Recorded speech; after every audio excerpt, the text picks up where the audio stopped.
네, 우리 주천교회 찬양대를 하나 조직해야 되겠습니다. 네, 귀한 특장, 또 아름다운 특장 감사를 드리고 우리 하나님께 영광이 되었을 줄로 믿습니다. 말씀의 제목은 하나님의 보좌에 앉는 사람들에 대해서 말씀을 드리겠습니다. 예수님 승천 이후에 제자 요한이 반모섬에서 승천하신 예수님을 다시 만나게 됩니다. 이때에 우리 요한이 예수님께로부터 요한계시록 2장과 3장에 보면 7교회에 보내는 기별을 받게 되는데 마지막 교회인 라오디게아 교회에 주신 기별은 이렇습니다. 보상에 대해서 이렇게 말씀하고 있습니다. 이기는 그에게는 내가 내 보좌에 함께 앉게 하여 주기를 내가 이기고 아버지 보좌에 함께 앉은 것과 같이 하리라. 마지막 교회가 라오디게아 교회죠. 우리 라오디게아 교회에 승리한 사람들에게 주시는 보상이 뭐냐 하면 어디에 앉게 해주신다고요? 하나님의 보좌에 앉게 해주신대요. 누구 보좌요? 네, 하나님의 보좌에. 잘 믿기지는 않습니다. 우리가 어떻게 하나님의 보좌에 앉을 수 있을까요? 이것은 구원받은 사람들이 실제로 하나님 옆에 그 많은 사람이 같이 앉는다는 개념이 아니라 하나의 상징으로서 하나님과 같은 왕권과 우주를 통치하는 통치권, 그 다음에 악한 천사들과 악인들을 심판하는 권세를 받는다는 것을 알 수 있습니다. 우리가 영원토록 하나님이 될 수는 없지만 우리가 신성에 참여한다는 것은 우리가 알고 계시죠? 신의 아들과 딸이 된다는 것은 감히 티끌 가운데서 일으킴을 받은 인간이 상상할 수 없는 일이고요. 우리가 신의 신성에 참여한다는 것은 우리가 신성에 속한 그 불멸과 그 성품에 참여한다는 것을 우리가 이해해 볼 수 있습니다.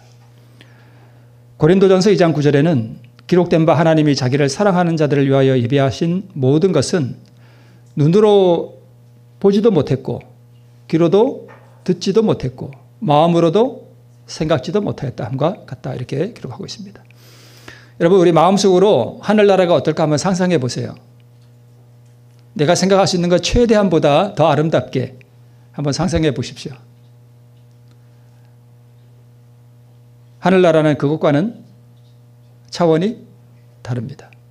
우리는 그것을 생각조차 할 수 없습니다. 그래서 우리 정언에 이렇게 기록되어 있죠. 우리는 미래의 생활의 그 영광을 그릴 수도 없고 색칠할 수도 없고 순교자에 허락할지라도 그 영광의 모습을 묘사하는 일은 무엇조차 못해요? 시작도 못해요. 사도 바울이 하늘에 갔다 왔죠. 근데 사도 바울이 하늘에 갔다 와서 그 본 것을 말을 못했습니다. 그러니까 안 한 게 아니라 못했어요. 왜요? 표현할 수 없어요. 그걸 표현할 수 없어요. 그래서 안 한 것으로 보입니다. 그리고 만약 표현한다 해도 그것을 듣는 사람들이 그것이 이해가 안 되기 때문에 그렇습니다. 하늘의 그 영광이 어떠한 것인지는 아무도 지금 상상도 못합니다. 시간은 흐르지 않는다는 책에 이런 내용이 있다고 합니다. 저는 읽어보지는 않았는데 그냥 인도의 대서사시 마하바르타라고 하는 뭐 그런 책이 있나 본데 거기 3장에 어떤 누가 어떤 아주 나이가 많은 어떤 현자에게 물었답니다. 가장 이 땅에 신비한 일이 무엇이냐라고 물었더니 그 최고령의 현자가 이렇게 말했다고 합니다. 매일 수많은 사람들이 죽는데도 살아있는 자들은 자신들이 불멸의 존재인 것처럼 산다. 이것이 가장 신비래요. 가만 생각해 보니까 우리도 그렇게 살아가는 것 같아요. 영원히 살 것처럼. 그런데 진짜는 누가 영원히 사는가 하면 바로 그 신성에 참여해서 하나님의 보좌에 앉는 사람들이 영원히 사는 것입니다. 뭐 우리가 살면 얼마나 살겠어요, 그죠? 네. 파격적인 은혜의 보상입니다. 하나님의 자리에 앉는다는 것은 그래서 불멸의 신성의 생명과 함께 하나님의 자리에 앉습니다. 그러면 이 하나님의 자리가 어떤 자리인가 하면 우리 본문에 나오는 이사야 14장에 있는 말씀을 다시 한번 보면 내가 내 마음에 이르기를 내가 어디에 올라? 하늘에 올라 하나님의 뭇별 위에 나의 보좌를 높이리라 그랬습니다. 내가 북극 지폐의 산 위에 그리고 가장 높은 구름에 올라 지극히 높은 자와 내가 비기겠다 그렇게 말했습니다. 자, 여기 나의 뭐가요? 보좌가 있죠. 그죠? 나의 보좌. 가장 높은 구름에 올라 지극히 높은 자와 비기리라. 이 지극히 높으신 분이 어디에 앉아 계셔요? 하나님의 보좌에 앉아 계십니다. 그러니까 루스벨이 어디에 올라가려고 그랬냐면 바로 그 하나님의 보좌에 올라가려고 한 것입니다. 그런데 루스벨이 올라가려고 했던 그 하나님의 보좌에 누구를 앉게 해주셔요? 우리를 앉게 해주신다는 것입니다. 사단은 저기 올라가려다가 떨어졌습니다. 루스벨을 상상으로 그린 것인데요. 루스벨이 원한 자리입니다. 가장 높은 구름, 하나님의 보좌, 가장 높은 구름 위의 자리, 하나님의 뭇별 위에 높은 자리, 북극 지폐의 산 위에 바로 그 자리를 루스벨이 거기 앉고 싶어 했습니다. 그래서 하늘에서 반역을 일으켰습니다. 하나님의 보좌입니다. 근데 루스벨은 그 자리에 올라가지 못했습니다. 하나님께서는 구원받은 사람들에게 루스벨이 올라가려고 했던 바로 그 하나님의 자리, 하나님의 보좌에 우리를 앉게 해주겠다는 이해할 수도 없고 상상할 수도 없는 그런 보상을 우리에게 주신다는 것입니다. 라오디게아 교회에 이기는 자들에게 보장해 주신 하나님의 보좌 우편 예수 그리스도의 보좌는 사단이 하늘에서 반역할 때 올라가고자 했던 바로 그 자리입니다. 이 자리를 구원 얻은 후사들에게 주시겠다는 것입니다. 어떻게 보면 하나님께서는 티끌 가운데서 창조함을 받아서 어떻게 보면 참으로 무가치한 인생들에게 하나님 자신과 같은 그러한 자리에 앉게 해 주시겠다는 것입니다.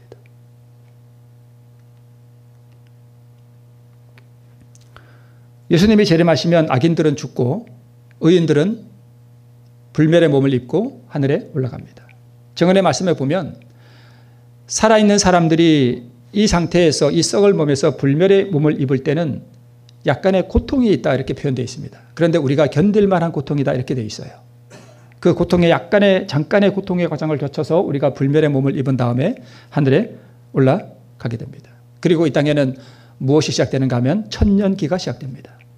모든 지상의 자연들이 다 황폐화되고 모든 건물들이 다 무너지고 모든 사람들을 또 다 죽고 이 땅에는 사람이 하나도 없습니다. 오직 누구만 있어요? 사단과 그의 천사들이 천년 동안 이 황폐한 지구에서 이제는 더 이상 유혹할 사람이 없는 이 땅에서 앞으로 다가올 자기의 그 절망적인 운명을 바라보면서 천년 동안이나 그 고뇌의 기간을 견뎌야 됩니다. 참 이게 얼마나 무서울까요? 자기는 어차피 운명이 결정되어 버렸습니다. 천년 후에는 죽는 것입니다. 그 고뇌의 천년 동안 사단은 자기가 행한 그 범죄의 긴 기록들을 살펴보면서 무서운 절망을 느낄 것입니다. 그리고 천년 후에 구원받은 사람들과 하나님의 보좌가 이때 하늘에서 같이 내려옵니다. 이때 악인들과 부활한 악인들과 이 루스벨은 상징적으로 이 구원받은 사람들이 바로 하나님의 보좌에 앉아 있는 것을 보게 될 것입니다. 그때 루스벨이 뭘 느낄까요? 저 자리는 내가 올려가려고 했던 바로 그 자리라는 것을 그때 사단이 알게 될 것입니다. 천년기 동안 자신의 운명을 내다보는 무서운 고뇌 가운데서 천년 후에 그는 자신이 잃어버린 자리를 차지한 그 의인들을 바라보게 됩니다. 그리고 전쟁이 일어나죠. 그리고 하나님께서 이 우주 가운데 마치 파노라마처럼 아담의 타락으로부터 모든 구속의 역사를 다 보여준다 그랬습니다. 그리고 유황불이 내려와서 악인과 루스벨을 다 소멸시키고 이 땅에 새하늘과 새 땅을 창조하시게 됩니다. 오늘 본문의 말씀이죠. 올려가려고 했는데 어떻게 됐어요? 떨어졌습니다. 구더기 아래 깔렸습니다. 구더기보다도 낮아졌습니다. 지렁이보다도 낮아졌습니다. 지렁이가 그 위를 덮어버렸습니다. 어찌 그리 하늘에서 떨어졌는고 어찌 그리 땅에 지켰는고라고 우리 이사야서 말씀하고 있습니다. 우리 루스벨의 타락과 반역을 보면 이 땅에서 고라의 반역을 우리가 생각해 볼 수 있습니다. 고라와 다단과 아비람과 온이 당을 짓고 모세와 아론을 반역하죠. 대적하죠. 이 운동의 주모자인 고라는 고핫 가족에 속한 레위 사람으로서 모세의 친척이에요. 사촌이었습니다. 근데 이 고라는 아주 재능과 영향력이 있는 사람이었죠. 마치 에스겔 28장에 나오는 것처럼 우리 이 루스벨이 정말 아름다운 그리고 지혜와 능력이 있는 천사장이었다는 사실에서 우리가 비슷한 것을 발견할 수 있습니다. 그는 성막 봉사의 직분을 맡았으나 자기의 지위에 불만을 품고 사제직을 갈망하였다 이렇게 기록되어 있습니다. 그러니까 어떻게 보면 이 교회 안에서 조금 이렇게 하찮은 듯한 직분을 맡은 자기의 지위에 대해서 불만을 품고, 표현이 좀 이상합니다만 여러분 이해하시고 들으십시오. 뭐가 되고 싶어 한 거예요? 오늘날 교회로 본다면 목사의 자리를 여러분 목사 되고 싶지 않으시죠? 여러분은 그런 마음 없으실 겁니다. 쉽게 말하면 그러한 권세 있는 자리를, 뭐 목사가 권세 있는 건 아닌데 그죠?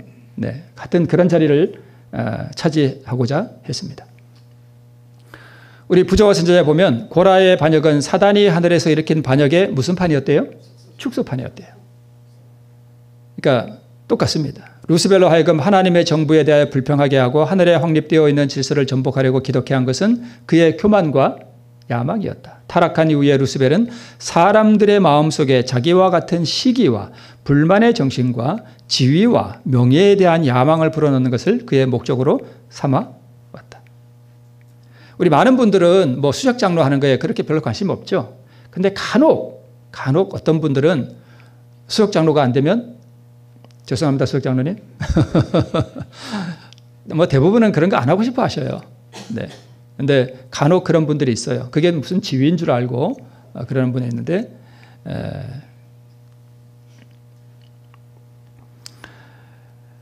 그들이 모여서 모세와 아론을 거스려 그들에게 이르되 너희가 분수에 지나도다. 회중이 다 각각 거룩하고 여호와께서도 그들 중에 계시거늘 너희가 어찌하여 여호와의 총회 위에 스스로 높이느냐 하고 고라가 지금 모세에게 와서 따지는 겁니다. 지금 총회 위에 스스로 높이려고 하는 건 누구예요? 자신임에도 불구하고 모세에게 너는 왜 총회 위에 스스로 높이느냐고 자기에게 있는 악한 정신을 누구에게 있는 것처럼 묘사해요? 모세에게 있는 것처럼 그렇게 묘사합니다. 이게 악한 사람의 특징입니다. 대저 그 위인이 어떠하면 남도 그러한 줄 알아요. 그래서 남의 허물과 남의 실수와 남의 죄악을 잘 분별해내는 사람은 자기가 그러하기 때문에 잘 분별해냅니다. 사기꾼은 누구를 잘 알아볼까요? 사기꾼은 사기꾼을 잘 알아봅니다. 왜냐하면 자기와 같거든요. 사단의 품성을 가진 이는 자기 속성을 남에게 뒤집어 씌웁니다. 루스벨이 자신의 속성을 예수님께 적용합니다. 사단은 그가 자신이 그러한 줄 꿈에도 모르게 합니다. 그래서 고라와 다단과 아비람은 자신들이 진짜 이스라엘 백성을 위해서 일하는 것처럼 착각을 했습니다. 오늘날 교회 안에서도 불화와 혹시 분쟁이 일어나고 어떤 분파가 일어난다면, 그리고 어떤 사람이 어떤 교회의 질서를 대적해서 일어난다면 그 사람은 대부분 자기가 이 교회를 위하여 일한다고 생각합니다. 그런데 그것은 착각입니다. 그들이 모세와 아론에 대하여 불평을 품고 하나님을 모독하면서도 자기 자신들은 의롭고 그들의 죄를 충실히 책망하는 사람들은 사단으로 말미암아 행동한다고 생각할 만큼 기만당하고 있었다라고 기록하고 있습니다. 기만당한 것입니다. 결국 어떻게 됐습니까? 고라와 다단과 아비람을 쫓던 사람들, 특히 그 이스라엘 족장, 유명한 족장 250명이 함께 갑자기 땅이 갈라져서 구덩이에 빠져버렸습니다. 사단이 어디 빠졌죠? 그러나 이제 내가 음부 곧 구덩이의 맨 밑에 빠치우리라. 오늘 우리 본문에 나오는 말씀입니다. 고라와 다단과 아비람과 그를 쫓는 족장들 250명도 땅이 그 입을 열어서 무리와 고라를 뭐 했대요? 삼켜버렸습니다. 올라가고자 했더니 어떻게 됐습니까? 떨어져 버렸습니다. 한 번은 예수님께서 뭘 보셨는가 하면 예수님께서 이때 아마 혼인식에 가셨던가 봐요. 가셨는데 보니까 이스라엘 사람들이 특히 랍비나 아니면 바리새인들이 이렇게 한 것 같아요. 자리가 이렇게 있으면 좀 좋은 자리가 있고 조금 말단석이 있겠죠. 근데 사람들이 자꾸 다 어디 앉으려고 그래요? 상석에 앉으려고 그래요. 좋은 자리. 그죠? 저기 문과 쪽이 아니라 어떻게 하여튼 요 앞쪽에 좋은 자리에 이렇게 앉으려고 하는 것을 예수님께서 보시고 저에게 비유로 말씀하여 가라사대 하는 내용이 누가복음 14장에 기록되어 있습니다. 이렇게 말씀하셨습니다. 내가 누구에게나 혼인잔치에 청함을 받을 때에 어디에 앉지 마라? 상좌에 앉지 마라. 요즘은 혼인식 가면 상좌가 따로 있습니까? 요새는 없어요. 그죠? 없습니다. 그 옛날에는 있었던 것 같습니다. 이것을 우리가 지금은 상징적으로 우리 안에 받아들여야 되겠죠? 그렇지 않으면 너보다 더 높은 사람이 청함을 받은 후에 너와 저를 청한 자가 와서 너더러 이 사람에게 자리를 내어 주라 하리니 그때에 내가 부끄러워 어디로 가게 되리라? 말석으로 가게 되리라. 이렇게 말씀하셨습니다. 여기서 이 누가복음 14장에서 우리는 중요한 한 사실을 우리가 영감의 눈으로 발견할 수 있는데 그게 뭐냐 하면 이것입니다. 상좌에 앉으려 했던 사단에게 상징적으로 우리 예수님께서 마귀에게 뭐라고 말씀하시는가 하면 너는 이 사람이 누굴까요? 궁극적으로 구원 얻은 성도들이에요. 루스벨에게 너는 이 성도들에게 내가 앉으려고 했던 그 상석의 자리를 내어 주라라고 말씀하십니다. 그리고 그 상좌를 누구에게 주셔요? 구원 얻은 후사들에게 주십니다. 사실 예수님께서 주신 이 비유는 우리에게 적용되는 거예요. 이 땅에서 적용된다기보다는 구원 얻은 후사들이 바로 하나님의 자리에 사단이 앉으려고 했던 그 최고의 자리, 그 자리를 너는 이 구원의 후사들에게 내어주고 너는 말석으로 가라 이렇게 선언하신다는 것입니다. 여기서 말하는 이 말석은 바로 구덩이의 맨 아래, 죽음의 자리입니다. 지렁이 아래, 구더기 아래, 바로 그것이 상석을 차지하려고 했던 바로 루스벨의 자리였습니다. 근데 이 루스벨의 자리를 가브리엘이 차지했고 유다의 자리를 누가 차지해요? 마띠아가 차지하죠. 사울의 자리를 다윗이 차지하고 루스벨이 탐했던 그 자리를 성도들이 차지하게 됩니다. 그래서 시편 109편 8절에 그 연수를 단촉해 하시며 그 직분을 타인이 취하게 하시며 이것은 유다에 대한 예언입니다.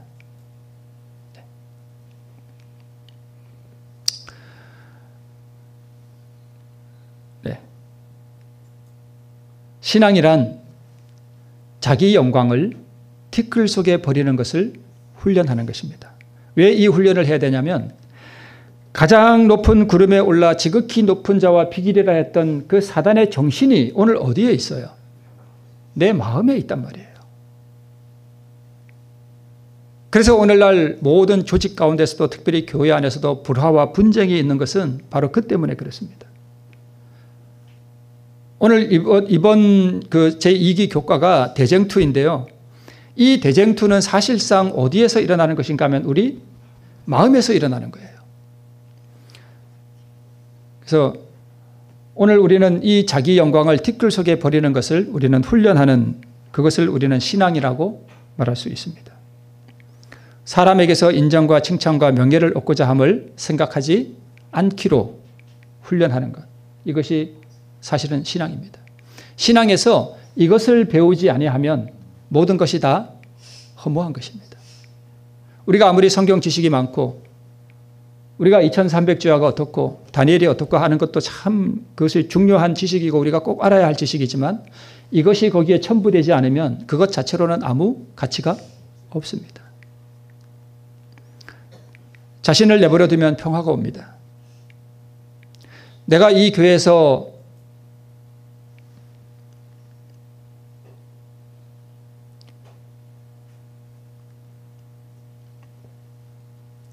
자, 그래서 하늘에 아버지 하나님의 보좌가 있고 그 우편에 아들 하나님의 보좌가 따로 있는 것이 아니라 성경을 보면 아버지 보좌에 예수님께서 함께 앉는 것으로 그렇게 기록되어 있습니다. 위엄의 보좌 우편에 앉고 하나님의 보좌 우편에 앉으셨다 이렇게 기록되어 있습니다. 예수께서 승리하시고 아버지의 보좌에 함께 앉으셨습니다. 하나님의 보좌와 예수님의 보좌가 같습니다. 마지막 성도들은 하나님의 보좌에 앉게 됩니다. 하나님과 우주를 공동 통치합니다.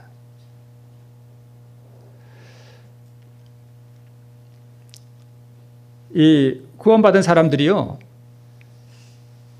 이 우주에 은하가 많거든요. 은하, 그죠? 수천억 개의 별들이 있는 이 은하도 우주에서는 모래 하나 같아요. 작아요.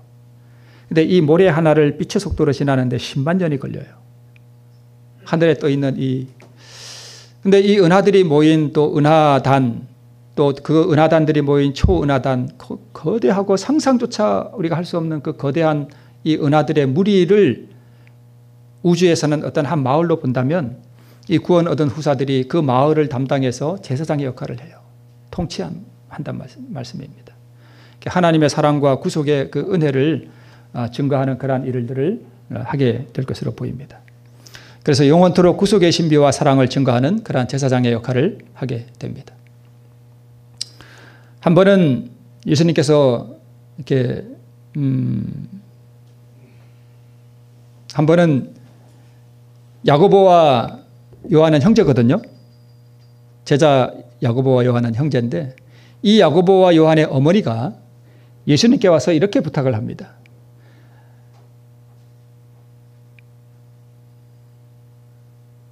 무엇을 원하느냐 그랬더니까 이 어머니가 나의 두 아들을 주의 나라에서 하나는 주의 우편에 하나는 주의 좌편에 앉게 명하소서 이렇게 말합니다. 이때 예수님께서 이렇게 말씀하셔요. 그러니까 요한과 야고보의 어머니는 자기 아들들이 어떤 자리에 앉기를 원하는 거예요? 예수님 자리에 앉기를 원하는 거예요. 높은 자리에 앉기를 원하는 거예요. 이 요한과 야고보의 어머니의 마음속에 지금 누가 충동질을 하는 거예요? 사단이 하는 거예요. 예수님께서 이렇게 말씀하십니다.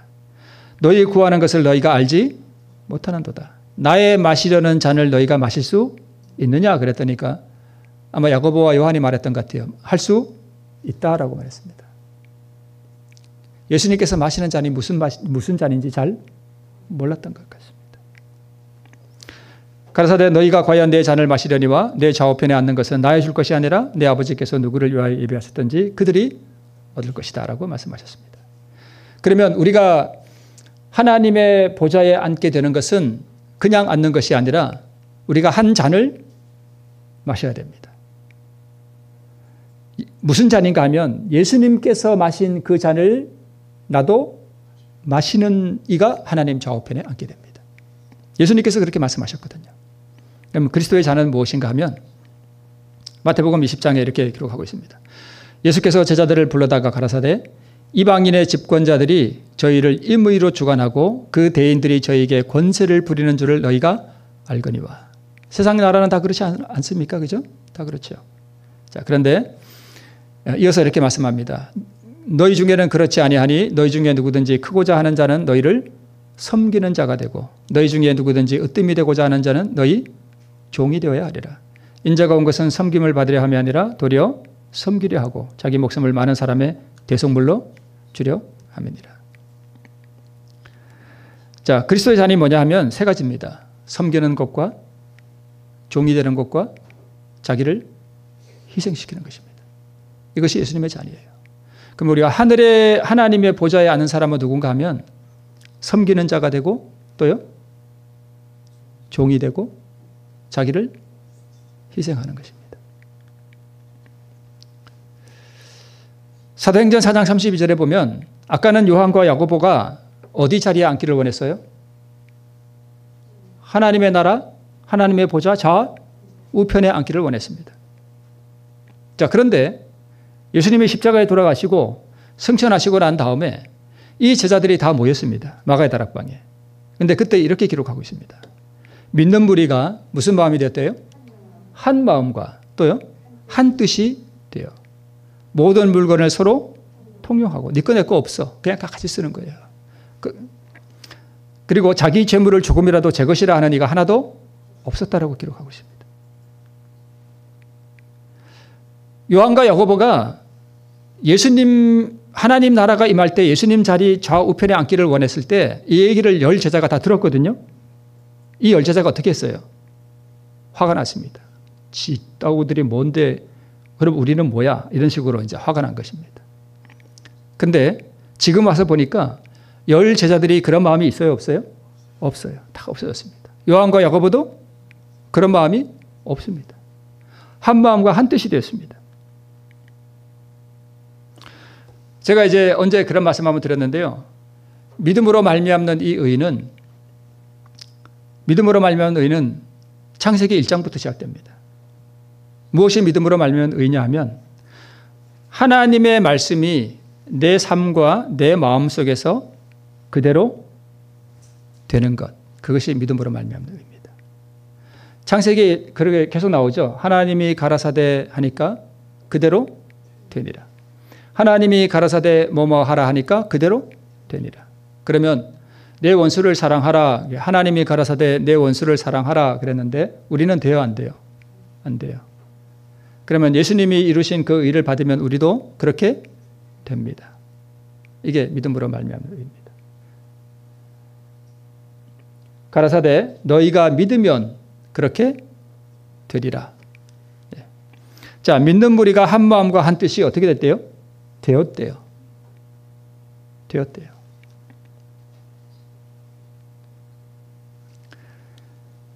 이런 일이 있기 전에 예수님께서 기도하셨습니다. 마지막 그 만찬 때 뭐라고 기도하셨는가 하면 우리와 같이 저희도 하나가 되게 하옵소서 기도했습니다. 어떤 교회에 하나님께서 영혼들을 보내주시는가 하면 하나된 교회에 영혼들을 보내주십니다. 어떤 교회가 하나 되지 못하면 하나님께서 그 교회의 영혼들을 안 보내셔요. 전도회 소용없어요.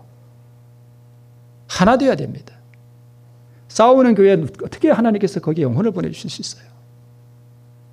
그 영혼들이 와서 싸우는 교회 보면 교회를 나올까요? 안 나올까요? 안 나와요. 전도회 하기 전에 하나 되어야 됩니다.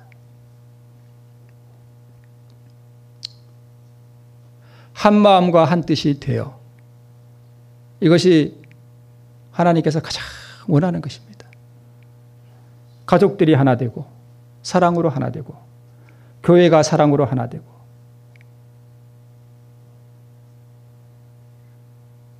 그대로 안 되잖아요. 왜 안 돼요? 마귀를 따라가니까 안 되는 거예요.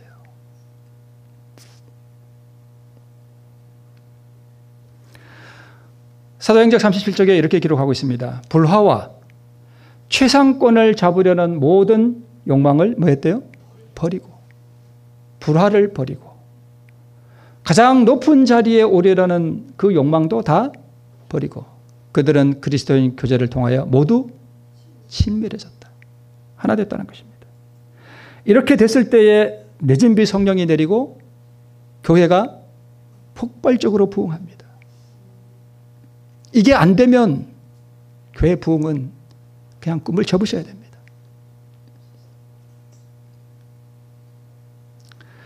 최상권을 잡으려는 이 욕망이 뭐예요? 내가 하나님의 무별 위에, 내가 북극 지폐의 산 위에 가장 높은 구름에 올라. 그러니까 이것을 다른 표현으로 하면 이 제자들은 자기들의 가슴 속에 있는 사단으로부터 물려받은 사단이 그들에게 넣어준 그 사단의 마음을 어떻게 했다는 거예요? 버렸다는 것입니다. 버렸다는 것이에요. 그걸 버렸을 때 그들은 그리스도인 교제를 통하여 모두 친밀해졌다 이렇게 기록하고 있습니다. 이것이 예수 그리스도의 제자 훈련의 목적입니다. 최상권의 모든 욕망을 버릴 때 최상권의 보좌에 앉게 됩니다. 늦은 비가 내려서 제자들이 최상권을 포기한 것이 절대 아니고 제자들이 최상권에 대한 모든 욕망을 버리고 섬기는 자가 되기를 자원하고 스스로 종이 되며 영혼 구원을 위한 부르심에 자신들을 희생의 도구로 드리고자 했을 때 늦은 비 성령이 그들에게 충만하게 임했습니다.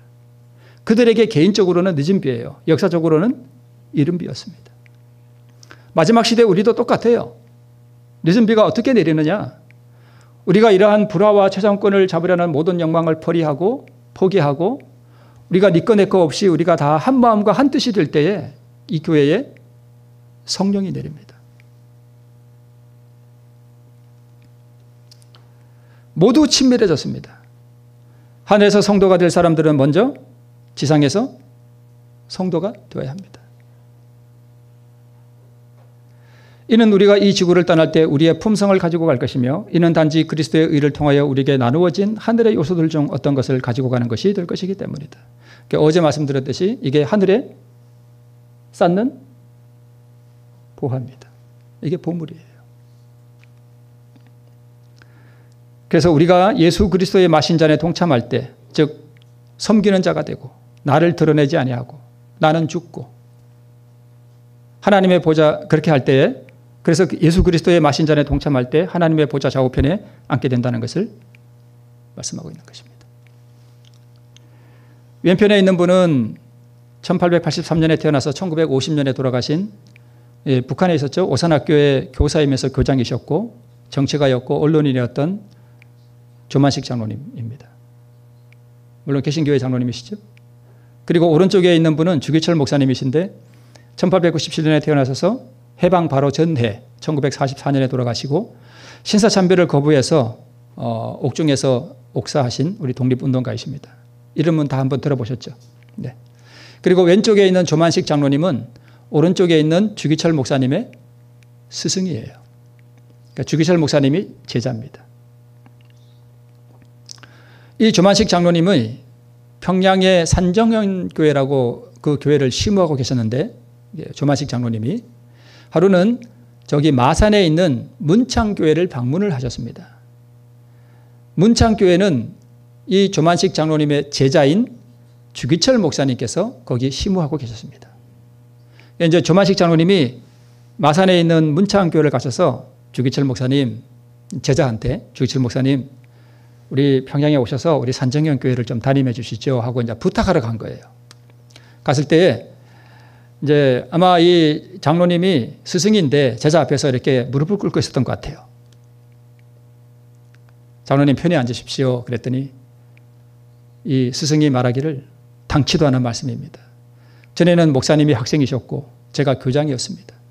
그러나 지금은 목사님께서는 하나님의 귀하신 종이 되었고 저는 그 종을 받들어 섬기는 장로에 불과합니다. 그러니 편저하라 말씀하지 마십시오. 편저가 뭔지 아시죠? 자리를 편하게 이렇게 하는. 이 그림이 평양의 산정현 교회 자료입니다. 이 교회에 그래서 주기철 목사님이 제자인 주기철 목사님이 이 산정현 교회 담임 목사로 가셨습니다. 가서 어느 주일 예배에 조만식 장로님이 예배를 위해서 집을 나서는데 갑자기 손님이 찾아왔습니다. 그래서 이야기를 나누다가 예배 시간에 늦었습니다. 그래서 이제 예배 시간에 이미 예배가 시작됐고 늦게 와가지고 문을 열고 이제 자기 자리를 찾으려고 이렇게 앉으려고 그랬더니까 제자인 주기철 목사님이 이렇게 말했습니다. 장로님 설교하다가 오늘은 의자에 앉지 마시고 서서 예배를 드리십시오. 누가 누구한테요? 제자가 스승한테 그랬습니다.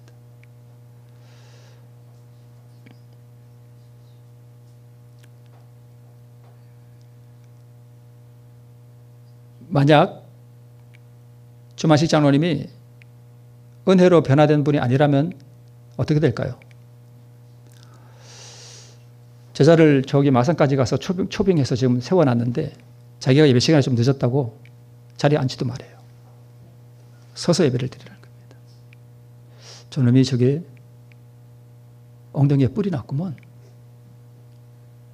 이따가 나 좀 보세. 이렇게 하면 그냥 끝나는 거예요. 그렇죠? 네. 근데 주기철 목사님이 설교를 그러니까 그동안에 이제 이 조마시 장로님은 서서 예배를 드린 거예요. 서서 이렇게 예배를 벌 받는 거죠. 그러니까 제자한테. 그러니까 설교를 마치고는 이제 스승한테 이렇게 말했습니다. 오늘은 장로님께서 마치는 기도해 주시죠. 이렇게 했습니다. 그랬더니까 조마시 장로님이 성큼성큼 나오셔서 진짜 기도를 했습니다. 뭐라고 기도했냐면 이게 이제 전해 내려온 일화인데 이렇게 기도했습니다. 하나님, 이 죄인의 잘못을 용서해 주시기 바랍니다. 이 죄인이 애국 운동을 한답시고 사람을 만나다가 하나님을 만나는 예배 시간에 늦고 말았습니다. 목사님께서 얼마나 마음이 아프시면 설교하던 도중에 이토록 책망하셨겠습니까? 하나님의 종의 마음을 아프게 한 죄를 용서해 주시고 은혜스러운 설교를 듣는 교인들이 은혜 받는 것을 방해한 이 죄인을 용서해 주시기를 바랍니다. 라고 기도했습니다. 진짜 눈물로 기도했습니다. 조마시 장로님이. 그냥 만들어낸 기도가 아니었습니다. 진심으로 눈물로 회개했습니다. 지켜보던 교인들이 모두 통회하고 전복하는 기도가 됐습니다. 다 울었습니다. 교회가 부흥이 시작됐습니다. 이런 분이 있으면 교회가 부흥이 됩니다. 진짜입니다. 이런 분이 계시면 교회가 부흥이 됩니다. 스승이 종의 자리로 내려가서 제자를 스승으로 모셨습니다.